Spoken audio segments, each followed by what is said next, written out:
ঈদুল আজহার দিন, কোরবানির ঈদের দিন অত্যন্ত গুরুত্বপূর্ণ দিন, সম্মানিত দিন। রাসূলুল্লাহ সাল্লাল্লাহু আলাইহি ওয়াসাল্লাম বলেছেন, আল্লাহর কাছে দিনগুলোর মধ্যে সবচেয়ে মহান দিন হলো কোরবানির দিন। দলিল আবু দাউদ শরীফ, হাদিস নম্বর হচ্ছে 1765। এই ঈদুল আজহার দিনের 10টি সুন্নত আমল করতে ভুলবেন না। এই 10টি সুন্নত আমল যদি আল্লাহ তাআলাকে সন্তুষ্টি করার জন্য করতে পারেন, আমার আপনার জীবনের গুনাহ ক্ষমা হবে, আল্লাহ খুশি হবে, আল্লাহ রাসূল সাল্লাল্লাহু আলাইহি ওয়াসাল্লাম খুশি হবে। আমাদের আমলনামায় আল্লাহ তাআলা নেকি দিয়ে ভরপুর করে দিবেন। আমাদের মনের আশা পূরণ হবে ইনশাআল্লাহ। দুনিয়া ও আখিরাতের কল্যাণ পাবো। তো যদি আপনারা জানতে চান, শিখতে চান ঈদুল আজহার দিন, এই সম্মানিত দিনে কোন 10টি সুন্নত আমল করবেন, আমি গুনাহগার দলিল সহ বিস্তারিত আলোচনা করব। ধৈর্য সহকারে শেষ পর্যন্ত শুনতে থাকুন।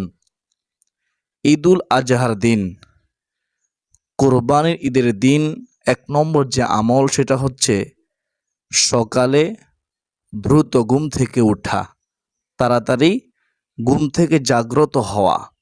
শুনেন, ঈদের দিন সাধারণ দিনের চেয়ে একটু আগে ঘুম থেকে ওঠা সুন্নত আমার নবীজি সাল্লাল্লাহু আলাইহি ওয়াসাল্লামের আদর্শ।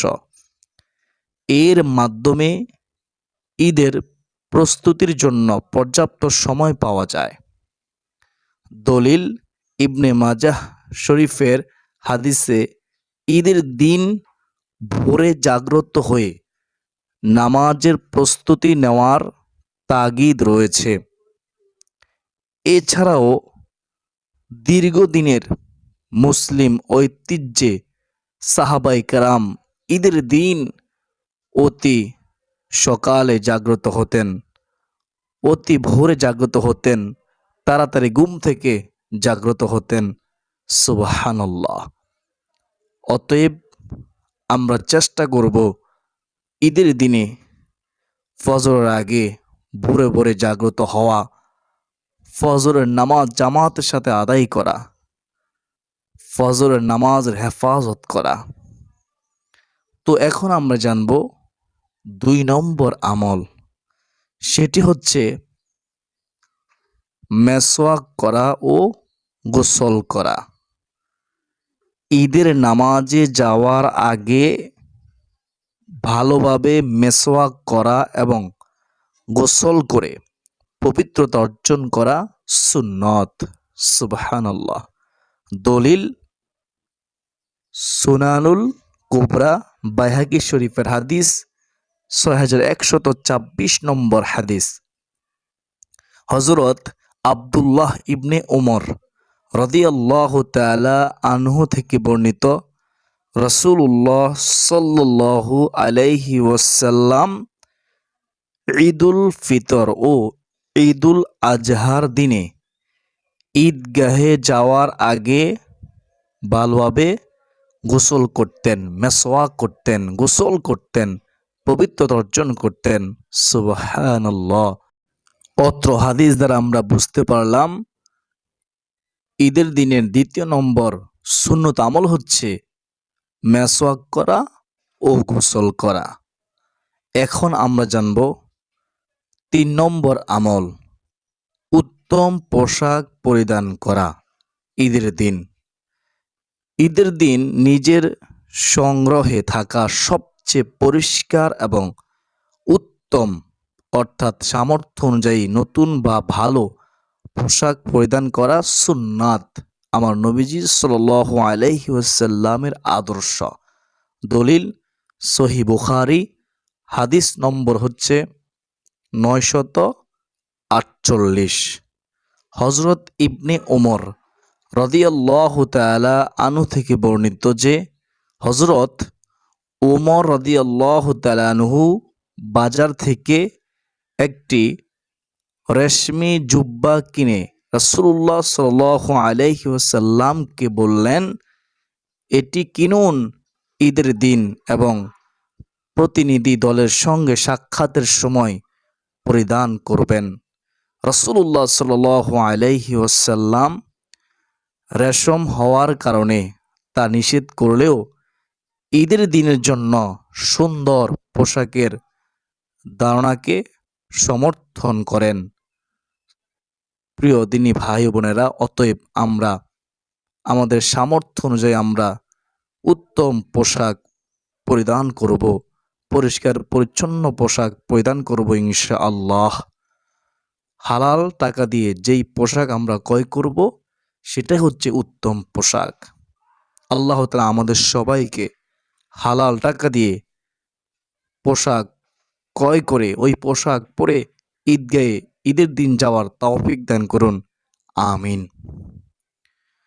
4 নম্বর আমল হচ্ছে সুগন্ধি বা আতর ব্যবহার করা ঈদের দিন। পুরুষদের জন্য ঈদের নামাজে যাওয়ার আগে শরীরে সুগন্ধি বা আতর ব্যবহার করা সুন্নাত।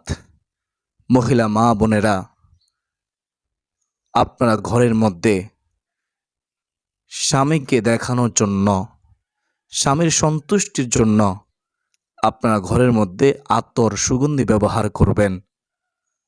যদি মহিলাদের ঈদের নামাজে যাওয়ার ব্যবস্থা থাকে তাহলে স্বামীর সঙ্গে ঈদগাহে যাবেন, জামাতের সাথে ঈদের নামাজ আদায় করবেন। যদি মহিলাদের নামাজের ব্যবস্থা থাকে তখন ঈদগাহে যাওয়ার পূর্বে মহিলারা সুগন্ধি আতর ব্যবহার করতে পারবে না, শুধুমাত্র ঘরের মধ্যে স্বামীর জন্য ব্যবহার করতে পারবে। তো সুগন্ধি বা আতর ব্যবহার করা পুরুষদের জন্য ঈদের দিনের সুন্নাত। দলিল হযরত হাসান রাদিয়াল্লাহু তাআলা আনহু থেকে বর্ণিত, রাসূলুল্লাহ সাল্লাল্লাহু আলাইহি ওয়াসাল্লাম আমাদের নির্দেশ দিতেন যেন আমরা 2 ঈদে আমাদের সবচেয়ে উত্তম পোশাক পরিধান করি এবং সবচেয়ে ভালো সুগন্ধি ব্যবহার করি। সুবহানাল্লাহ। অতএব আমরা বুঝতে পারলাম আমাদের যদি সামর্থ্য থাকে আমরা আতর কিনে ঈদের দিন আতর ব্যবহার করব, সুগন্ধি কিনে সুগন্ধি ব্যবহার করব ইনশাআল্লাহ। আল্লাহ তুমি আমাদেরকে তৌফিক দান করো, আমিন। এখন আমরা জানব 5 নম্বর আমল, সেটা হচ্ছে কিছু না খেয়ে খালি পেটে ঈদগাহে যাওয়া। শুনেন মনোযোগ দিয়ে। ঈদুল ফিতরের দিন কিছু খেয়ে বের হওয়া সুন্নত হলেও ঈদুল আজহার দিন, কোরবানির ঈদের দিন কোনো কিছু না খেয়ে খালি পেটে ঈদগাহে যাওয়া সুন্নাত। দলিল তিরমিজি শরীফ, হাদিস নম্বর হচ্ছে 542। হযরত বুরাইদাহ রাদিয়াল্লাহু তাআলা আনহু থেকে বর্ণিত, নবী করিম সাল্লাল্লাহু আলাইহি ওয়াসাল্লাম ঈদুল ফিতরের দিন কিছু না খেয়ে ঈদগাহে বের হতেন না, আর ঈদুল আজহার দিন নামাজ আদায় করার পূর্বে কিছুই খেতেন না। সুবহানাল্লাহ। কোরবানির গোশত দিয়ে প্রথম আহার করতেন কোরবানির দিন। এখন আমরা জানব 6 নম্বর আমল, সেটা হচ্ছে পায়ে হেঁটে ঈদগাহে যাওয়া। কোনো যৌক্তিক কারণ বা শারীরিক অক্ষমতা না থাকলে ঈদগাহে পায়ে হেঁটে যাওয়া এবং হেঁটে ফিরে আসা সুন্নত। দলিল সুনান তিরমিজি, হাদিস নম্বর হচ্ছে 533।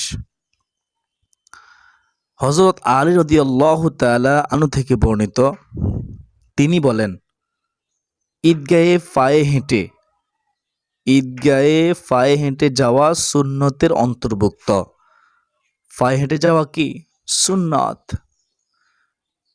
তো আমরা পায়ে হেঁটে যাওয়ার চেষ্টা করব ইনশাআল্লাহ, যদি আমাদের শরীরে শক্তি থাকে আমরা যদি সুস্থ থাকি, যদি আমাদের কোনো ওজন না থাকে, আল্লাহ তাআলা আমাদেরকে কবুল করুন, আমিন।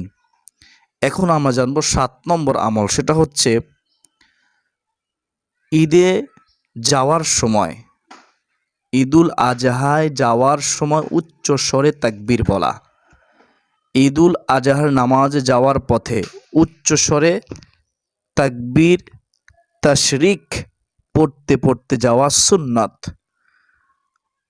তাকবীর আল্লাহু আকবার, আল্লাহু আকবার, লা ইলাহা ইল্লাল্লাহু, ওয়াল্লাহু আকবার, আল্লাহু আকবার, ওয়ালিল্লাহিল হামদ। আবার বলতেছি, তাকবীর আল্লাহু আকবার, আল্লাহু আকবার, লা ইলাহা ইল্লাল্লাহু, ওয়াল্লাহু আকবার, আল্লাহু আকবার, ওয়ালিল্লাহিল হামদ। দলিল সহিহ বুখারী। সাহাবী হযরত আবু হুরায়রা রাদিয়াল্লাহু তাআলা আনহু ও ইবনে ওমর রাদিয়াল্লাহু তাআলা আনহু ঈদের দিন ঘর থেকে বের হয়ে ঈদগাহে পৌঁছানো পর্যন্ত উচ্চ স্বরে তাকবীর বলতেন। আল্লাহু আকবার, আল্লাহু আকবার, লা ইলাহা ইল্লাল্লাহু, ওয়াল্লাহু আকবার, আল্লাহু আকবার, ওয়ালিল্লাহিল হামদ। আমরা ঈদগাহে যখন রওনা দেব, ঘর থেকে বের হয়ে আমরা তাকবীর বলতে বলতে আমরা ঈদগাহে যাব ইনশাআল্লাহ।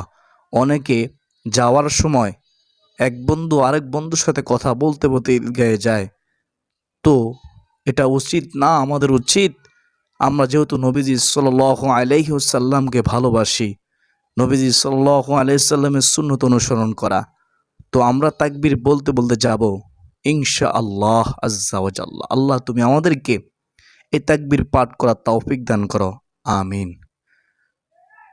8 নম্বর আমল, ভিন্ন পথে ঈদগাহে যাতায়াত করা।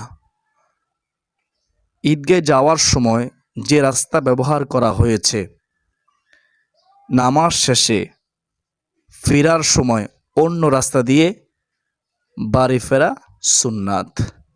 দলিল সহিহ বুখারী, হাদিস নম্বর হচ্ছে 986। হযরত জাবের ইবনে আব্দুল্লাহ রাদিয়াল্লাহু তাআলা আনহু থেকে বর্ণিত, নবী করিম সাল্লাল্লাহু আলাইহি ওয়াসাল্লাম ঈদের দিন যাতায়াতের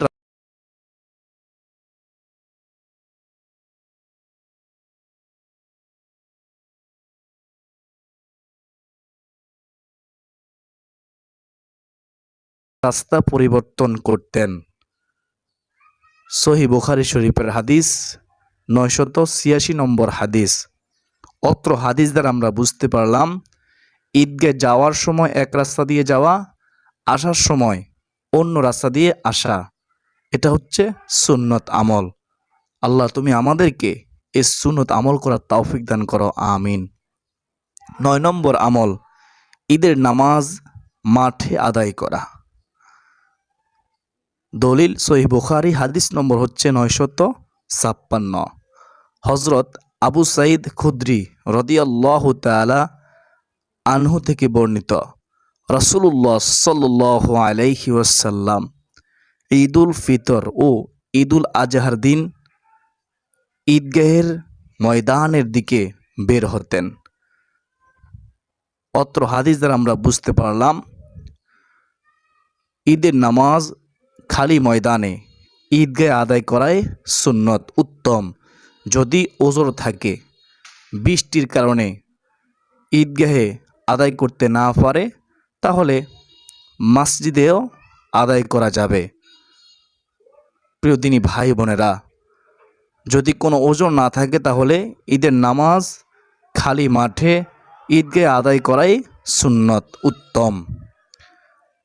10 নম্বর আমল, কোরবানির মাংস দিয়ে প্রথম খাবার খাওয়া কোরবানির দিন।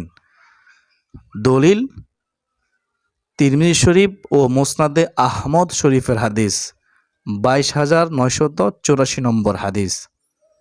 হজরত বুরাইদাহ রাদিয়াল্লাহু তাআলা আনহু থেকে বর্ণিত হাদিসের শেষ অংশে এসেছে, রাসূলুল্লাহ সাল্লাল্লাহু আলাইহি ওয়াসাল্লাম ঈদুল আজহার দিন নামাজ থেকে ফিরে নিজের কোরবানির পশুর মাংস থেকে দিনের প্রথম খাবার খেতেন, ওই দিনের প্রথম আহার করতেন। অতএব অত্র হাদিস দ্বারা আমরা বুঝতে পারলাম, আমরা যারা কোরবানি করব, আমাদের যাদের সামর্থ্য আছে কোরবানি করার, আমরা কোরবানির পশুর গোস্ত দিয়ে আমরা ওই দিনের প্রথম আহার করব। এটা হচ্ছে সুন্নত আমল। এটা করলে রাসূলুল্লাহ সাল্লাল্লাহু আলাইহি ওয়াসাল্লামের আদর্শ মানা হয়। আল্লাহ তাআলা আমাদের সবাইকে ঈদের দিনের গুরুত্ব দেওয়ার, ঈদের নামাজ পড়ার, যারা সামর্থ্যবান আছে ঈদের দিন কোরবানি করার তৌফিক দান করুন। সকলে বলি আল্লাহুম্মা আমিন। ঈদের দিন কোরবানি করা সবচেয়ে উত্তম আমল, এর চেয়ে উত্তম আমল আর কিছুই নেই। সুবহানাল্লাহ। আমি মনে করি যেহেতু আজকের আলোচনাটি অনেক গুরুত্বপূর্ণ ছিল, তাই আপনারা সকলের কাছে পৌঁছে দিবেন ইনশাআল্লাহ। ওয়া মা আলাইনা ইল্লাল বালাগ। আসসালামু আলাইকুম ওয়া রাহমাতুল্লাহি ওয়া বারাকাতুহু।